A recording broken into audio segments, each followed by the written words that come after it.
Esse é o Ancapso e nós vamos falar agora sobre o artigo da Mary Anastasia O'Grady lá no Wall Street Journal, falando que o Brasil vive um golpe de Estado dado pelo Supremo Tribunal Federal. É o que eu venho falando aqui desde 2019, o pessoal está acordando para a realidade que nós vivemos uma situação de um golpe de Estado dado pelo Alexandre de Moraes. É isso mesmo que está acontecendo.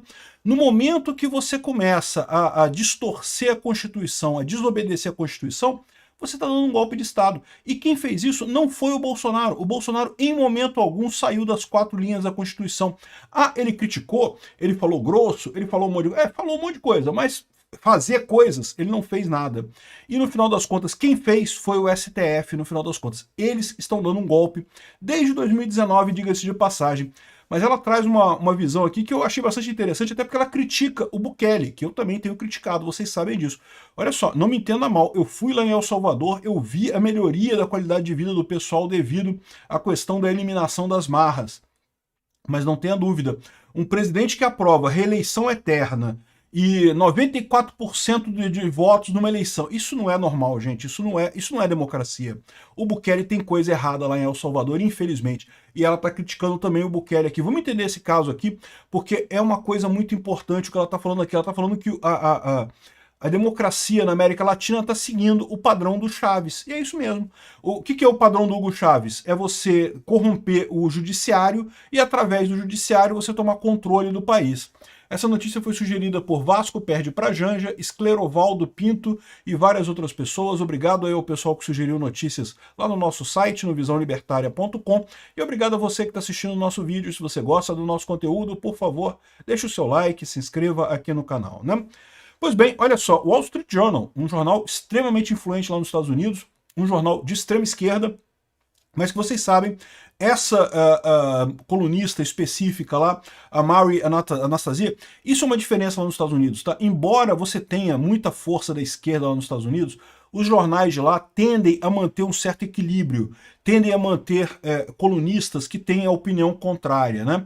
E eu gosto da opinião da Mary Anastasia O'Grady, ela realmente tem uma visão muito próxima da minha nessa história toda. E ela tem colocado aqui, olha só, a Suprema Corte do Brasil deu um golpe de Estado. A Suprema Corte deu um golpe de Estado no Brasil. E é a maior verdade, é o que eu estou falando para vocês. E fez igualzinho os militares. Se você reparar como é que foi o golpe de 64, foi a mesma coisa. Os milicos disseram que ia ter o golpe comunista, que não tinha como ter o golpe comunista, porque, de novo, sem força dos militares não tinha como ter o golpe, mas eles usaram isso para dar o golpe, né? E a mesma coisa o Alexandre de Moraes está tentando agora. Eu ainda tenho expectativa que o Brasil não vai cair nessa, né? Até pouco tempo atrás eu achava que a única salvação que a gente tinha era, com muito tempo, substituindo o juiz da Suprema Corte, a gente conseguir chegar numa solução para isso. Agora eu acho que vai ser mais rápido com essa paulada que o Trump tem dado, né? E o que ela fala aqui? Para não ficar lendo aqui em inglês e traduzindo, eu traduzi aqui no Google Tradutor, eu acho que é mais fácil de ler aqui. Eu consigo ler inglês muito bem, mas ler e traduzir eu ainda engasgo de vez em quando, demora mais tempo, né?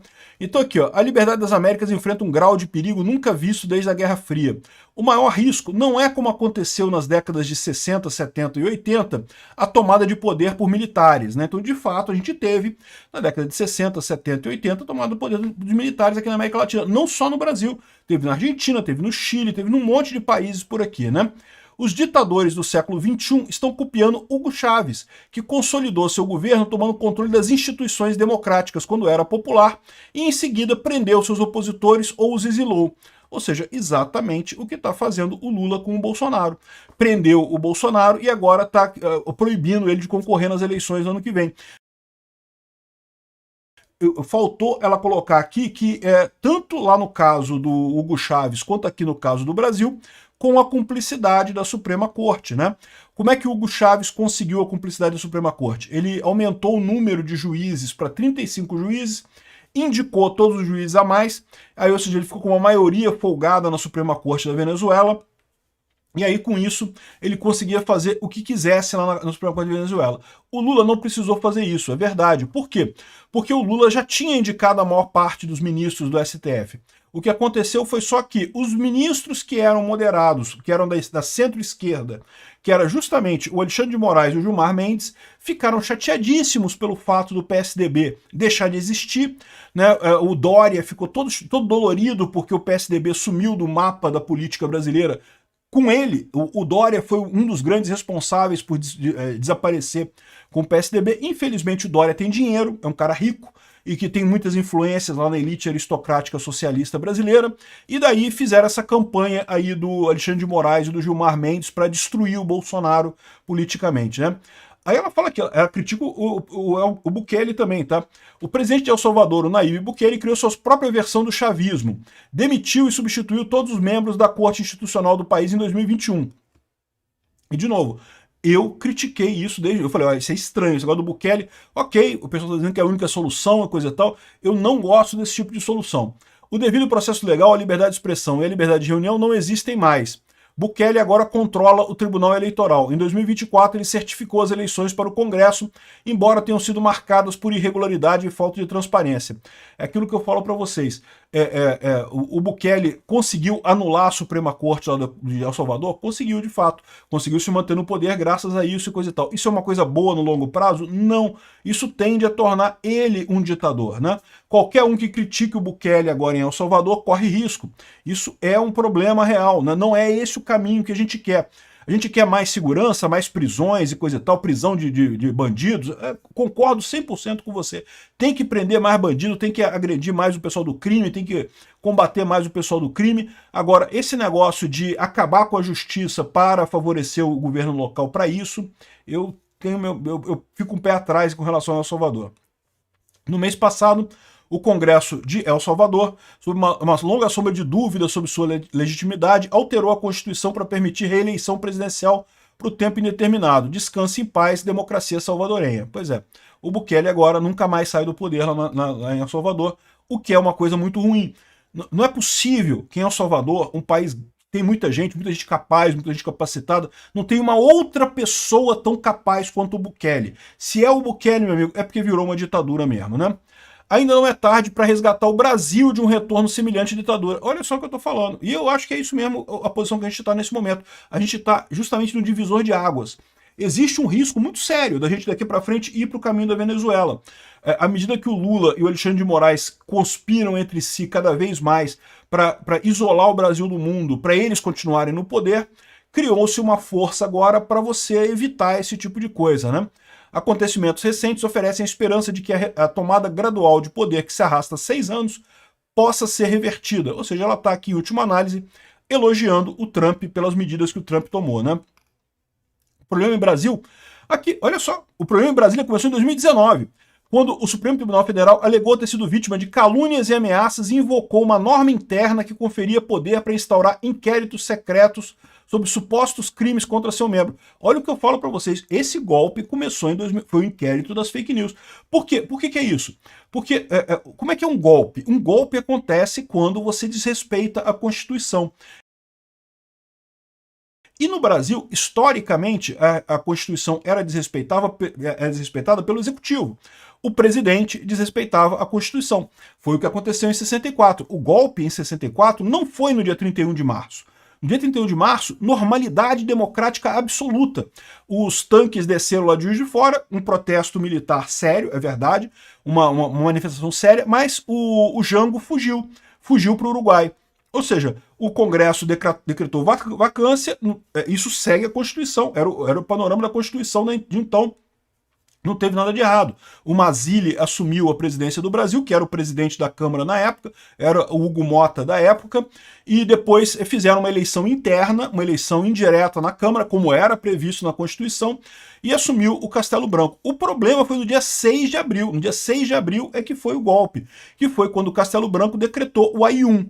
O AI-1 é Ato Institucional número 1. Onde é que está isso na Constituição brasileira da época? Não estava em lugar nenhum. No momento que você cria, que você inventa um negócio que não está na Constituição, você fez um golpe. Aí é o golpe. Aí começou o golpe dos milicos, no dia 6 de abril. Não foi no dia 31 de março. Agora, o que aconteceu em 2019? O inquérito das fake news foi o AI-1 do Alexandre de Moraes. O AI-1 do Alexandre de Moraes foi o inquérito das fake news. Inventou um inquérito que foi direcionado para ele, foi criado pelo Toffoli, que era, na época, o presidente do STF, direcionado para o Alexandre de Moraes, então desrespeitando o juiz natural, desrespeitando a própria Constituição, porque, mas O regimento interno do STF permite isso. Meu amigo, o regimento interno do STF não se sobrepõe à Constituição. Se o regimento interno fala A ou B, não interessa. A Constituição fala que não pode ter isso. E, no entanto, eles desrespeitaram a Constituição. É o AI-1 do regime do Alexandre de Moraes. Primeiro lançou o inquérito das fake news, assumindo-se como iniciador, investigador e juiz. Isso foi uma violação dos direitos constitucionais brasileiros, que têm o direito de ter seus processos criminais julgados em tribunais locais e estaduais com acusações apresentadas por promotores locais e estaduais. Exatamente. A ideia dele de que, não, a internet está em todos os lugares, então ela está dentro do STF, então por isso o STF tem poder no mundo inteiro. Porra, que negócio é esse? Que loucura é essa? Não tem lógica nenhuma isso, né?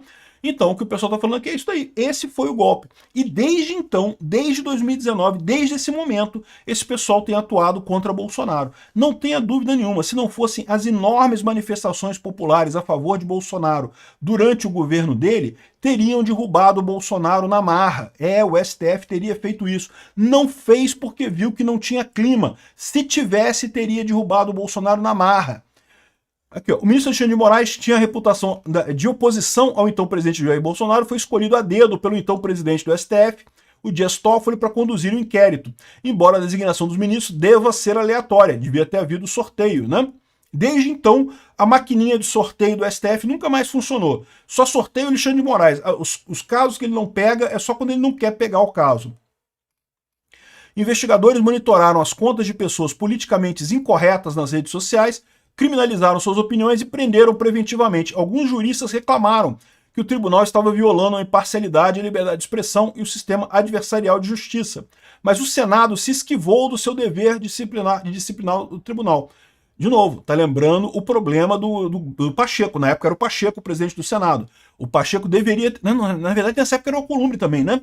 O Alcolumbre ficou até 2020, aí depois que veio o Pacheco, 2022 e 2023, que foi o Pacheco, depois voltou ao Alcolumbre de novo. Mas, enfim, o Senado se esquivou de disciplinar o tribunal como deveria ter feito naquela época.